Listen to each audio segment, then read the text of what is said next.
Hey guys, welcome back to my channel. My name is Emily if it is your first time here, and in today's video we are going to be doing a new makeup roundup. This video was heavily 100% absolutely inspired by Julia Adams here on YouTube. She does this video once a month where she goes through all the makeup that she either bought or received that month and just kind of reviews it, like almost like a speed reviews type thing. But she breaks it down into makeup that she loves, makeup that she likes, and makeup that's like not it for her. So that's what I've done today too. I'm doing it in the same exact style that she does it. I have the makeup that I love, the makeup that's just okay, and then the makeup that's like for one reason or another. So without further ado, let's jump into the video. I'm going to be starting with the stuff that I love because I want to, and that's also how Julia does it. So first I want to talk about the Victoria Beckham Future Lash Mascara. I got this mascara actually in my Ipsy this month, and I was surprised when I got it at how absolutely tiny the wand is. It is like a tiny, tiny, tiny wand.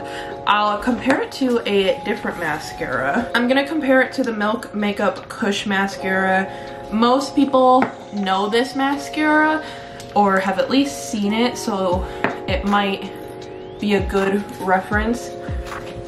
This right here, the one that's moving, that's the Milk Makeup Kush Mascara, and then this one is the Victoria Beckham. So it's like a tiny, tiny wand, but I feel like it really works in its favor. It's able to thoroughly coat every single individual lash. It isn't super volumizing, but it is really lengthening, and it makes your lashes really black. And I found that it was just making my lashes look so like dark and fluttery and like almost like a romantic type of lash look, and I really, really enjoyed it. Next, this month I received some singles that I ordered from the brand Tracy's Powder Room, and I really enjoy these eyeshadows. I'm going to swatch them out for you. So this first one is like a super pale gold. It's like a white gold that shifts to like a more intense gold. And that one's called One in Rome. I don't know if I said that. This one is the shade Lost Lavender.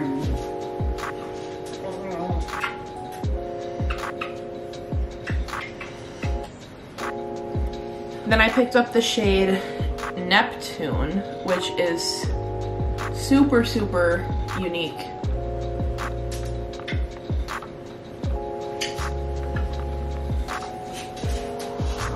And then last but not least, I picked up the shade Mad Butterflies. This one is an amazing like multi-chrome. Let's get real close for this swatch. Ooh, it's so cool.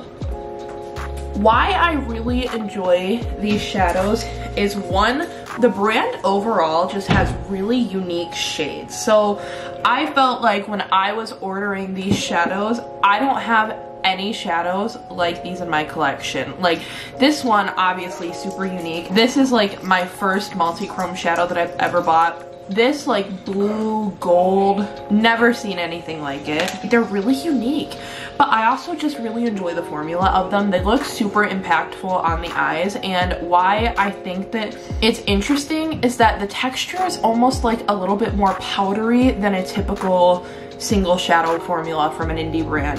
It has like a little more like powderiness to it, and like obviously you can really see it in the shade When in Rome because it is a white, but just all of them really just have like, they're just a bit more powdery. Like there's the shade Neptune, and you can just see that it's like a little more powdery. And so I just think it's really interesting that they like nailed down this awesome formula that is so impactful on the eyes, but it's a little bit more powdery and not so like smooth and like creamy, which I don't think it's a bad thing that they're more powdery. I was just something I wanted to point out because I thought it was interesting. So I have some lip products that I tried out this month that I really, really love. The first one being this Ofra lip gloss in the shade Golden Rose. I got this in an Ipsy, and this was the first time I have ever tried any lip products from Ofra Cosmetics, and I really, really enjoy this lip gloss. So not only is the shade just a very pretty sheer cool toned pink with a tiny bit of a gold sparkle in it, but this formula is so nice. It's a really sheer kind of oily formula, and it feels like a lip oil on the lips, and that's the type of lip gloss that I like. I'm not a huge fan of like thicker, goopier lip glosses. I want something that's very smooth and feels like cushiony when you press your lips together, and that's exactly what this gives me. So I did go to Disney World this month, and I made a few makeup purchases when we were at Epcot in France. I made a few purchases from Guerlain and from Givenchy. So the first things that I'm going to talk about are these two Givenchy lipsticks that I picked up. So one of them, this is the Rose Perfecto Lip Balm in the shade 302. This is a limited edition shade, and it is this super, super bright orange, sheer, balmy formula. These are really interesting because I think that the sales lady, when she was like talking to me about these, she said that they have hyaluronic acid in them, so that they are very moisturizing, but they also are a little bit tingly on the lips when you apply them. So it almost feels like it gives a plumping effect. It doesn't hurt, it's just like a little bit pepperminty, and it's not unpleasant at all. I actually really enjoy it. This other one that I picked up is the Rouge Perfecto Lip Balm in the shade 05 Spirited, and I don't know why I picked up two shades that are like so similar to each other. I can get the same effect with just this one right here. This is the Rose Perfecto limited edition one. I can get the same effect with just that one. So I kind of wish that I would have picked up a second one that was like a little bit more different, but I just love orange lips, and she swatched these out for me, and I was like, yep, those two, that's what I want right there, thank you. But I have really been enjoying those, and it also just makes you feel good and bougie to like apply a bougie lipstick to your lips, so I've really been enjoying those. And then the last thing in my loves category is from Guerlain, and it is the L'Essentiel Natural Glow Foundation. And this, I feel like this entire video I'm just going to be talking about Julia Adams, which I mean is fine, but this is one of Julia Adams' favorite foundations, I do believe. If I recall, it is one of her favorites, and she talks about it quite often on her channel. So I was there, I was in the store, and I was like, yes, I want to try it. So I picked it up. I picked up the shade 00N, so the lightest neutral shade that they have, and it is so beautiful on the skin. It is very sheer to light coverage, but it just gives you this like slightly perfected, pretty, even base without being like cakey, and it just looks like your natural skin. And I just think it is so pretty, and I've really been loving this.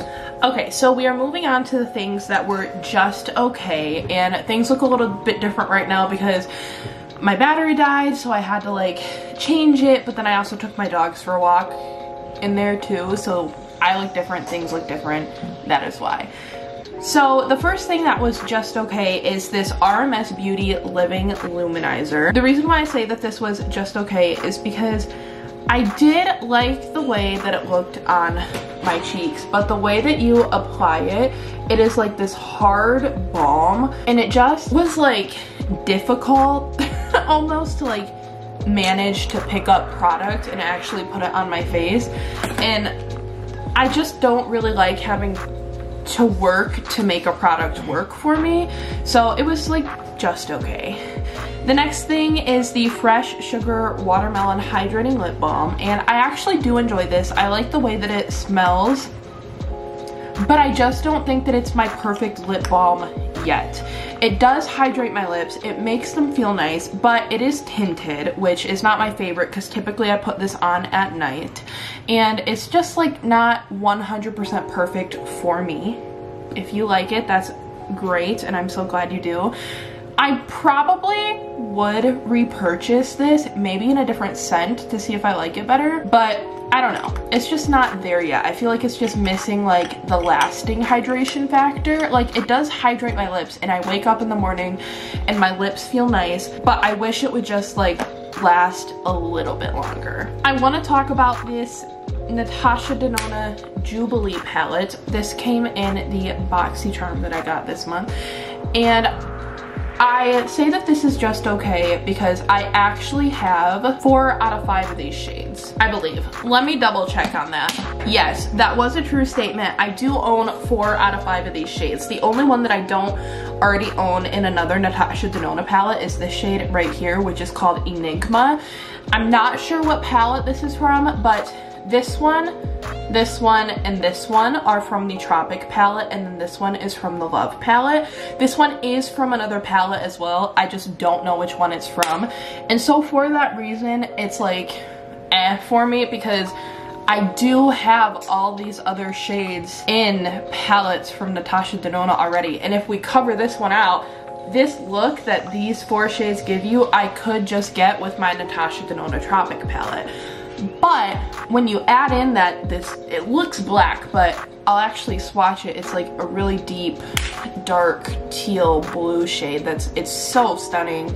And I do enjoy this formula. It just adds a little something, and I love this color story, but I just felt like I had to put it in this category just because I already own the majority of the shades in this little palette. The next one in this category is the Touch in Sol Pretty Filter Icy Sherbet. I know like people say sherbet, but there's no second R in it, and I can't bring myself to pronounce it sherbet. It's sherbet. Sherbet. Something. So I just can't pronounce it sherbet.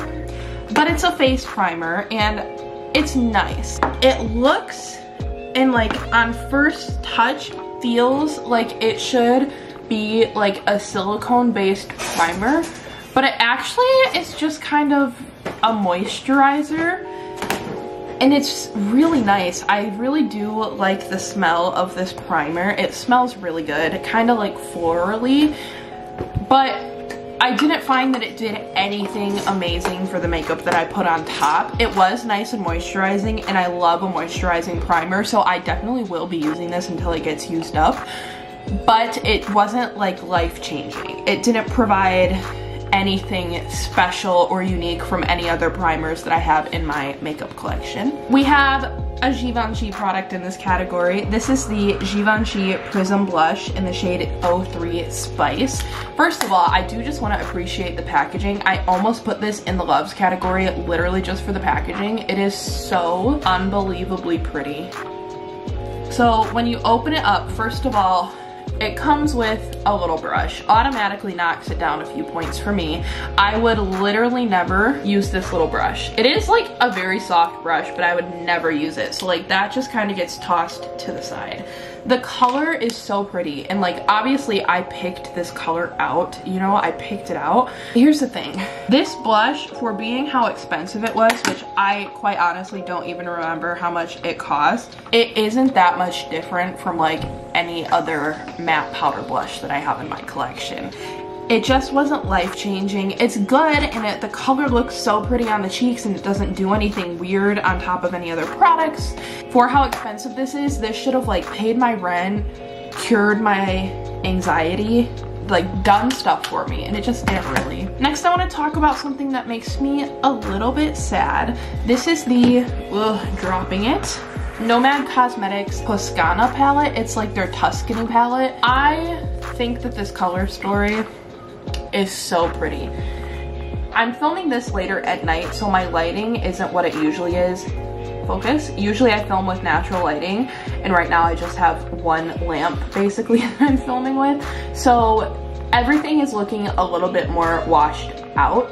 I may try to fix it in post, but I just don't know if I'll be able to.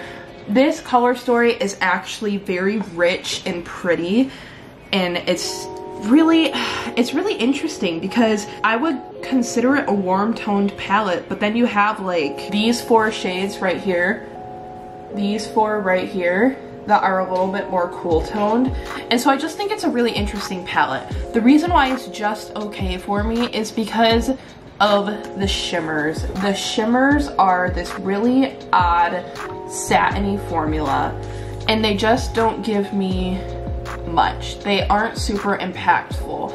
So there are 2 that are a little bit better than the other ones. So this one and this one are a little bit better, and then these 2 just basically give me nothing.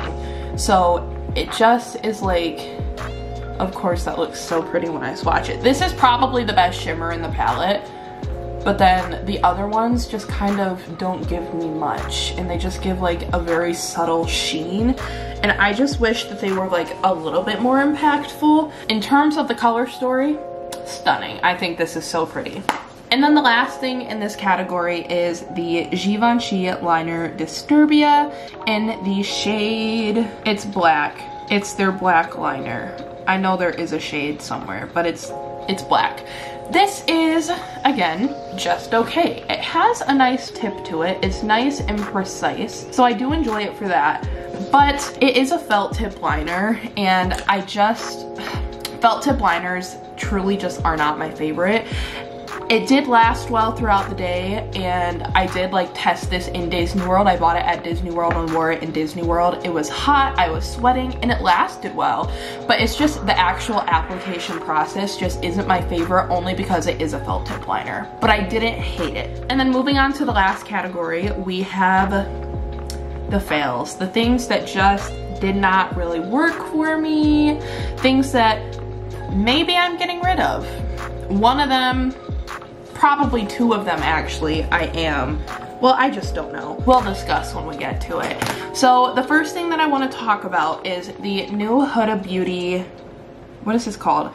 Faux Filter Skin Finish Buildable Coverage Foundation Stick. Now, I want to talk about this in terms of the formula. It is amazing, stunning, looks so good on the skin, wears really well, but this color is not it for me. You can see it swatched there. It is so warm. This would be in my loves category if it weren't for the color.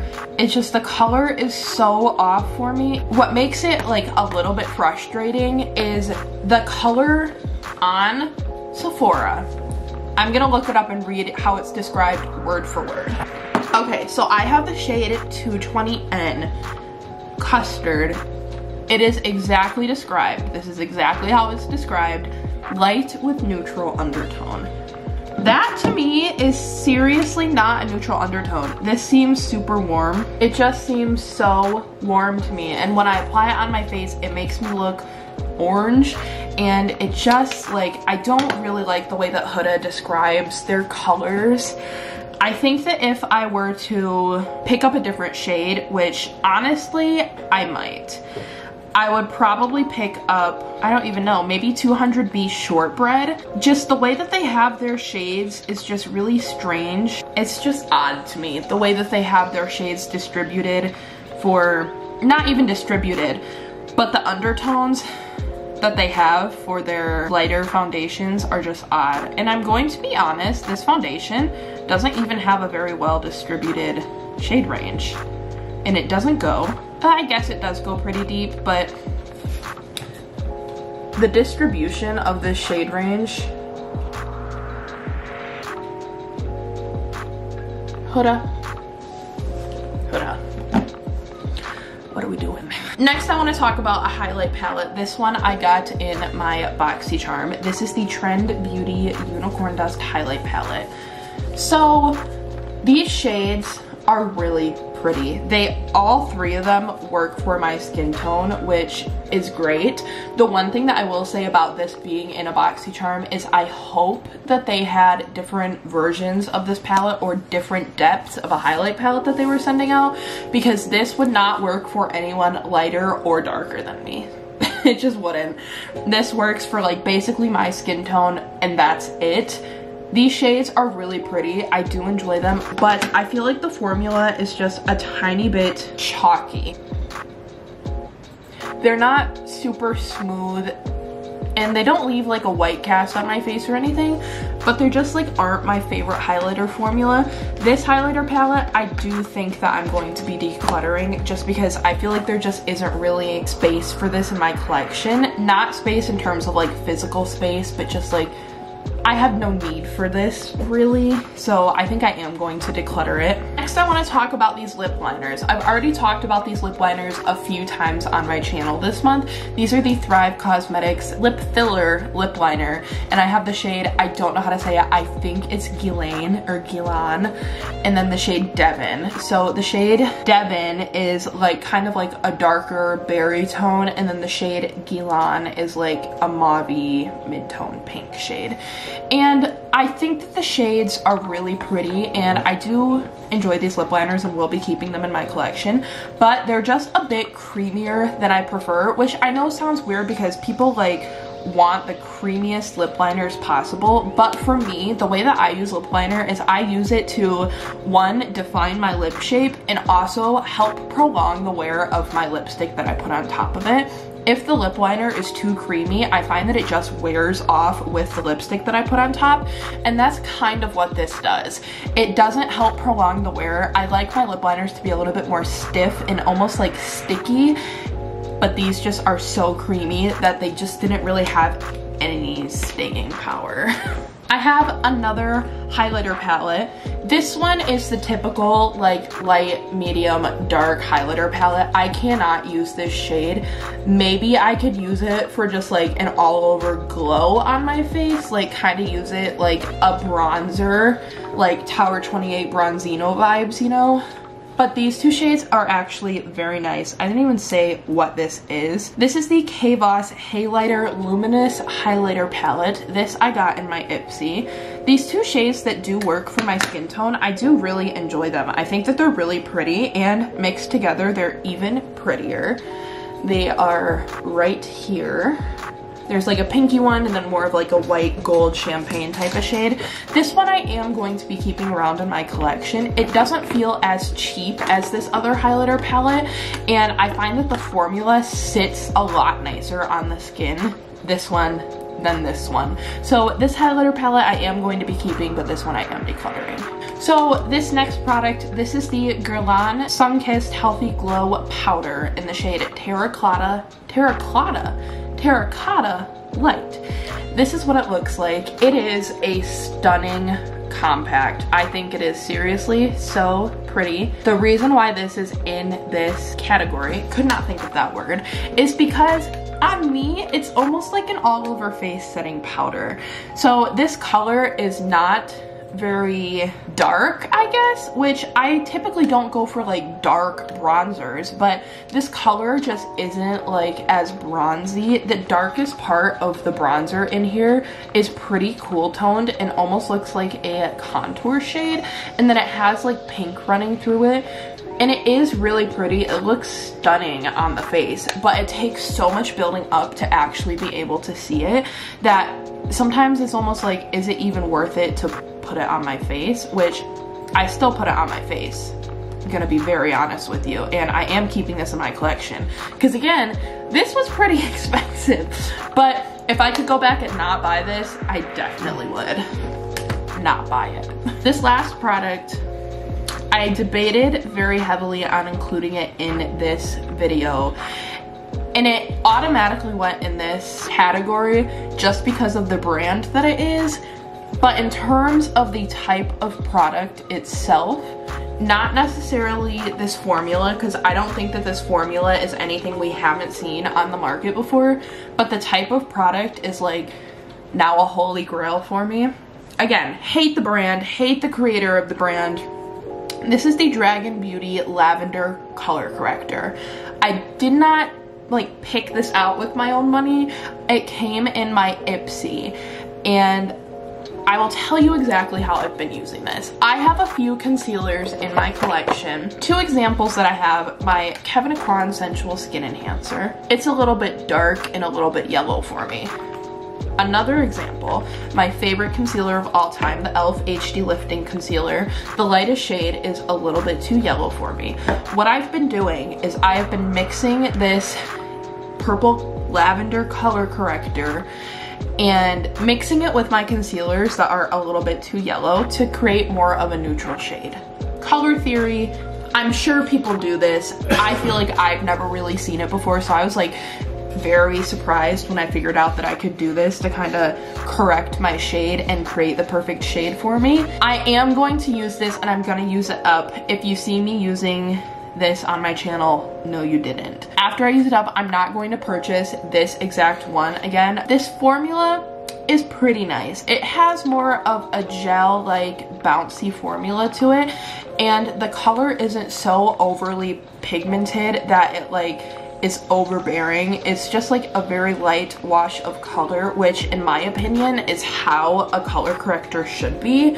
So it doesn't look crazy when mixed with these concealers. Just because of the brand, it had to go into this category, but if it was literally any other brand, it probably would have been in my loves category. So that is it for this video. I hope you enjoyed this. I believe this is the first one of these I've done on my channel. I've actually been meaning to do these since like February, but I just haven't.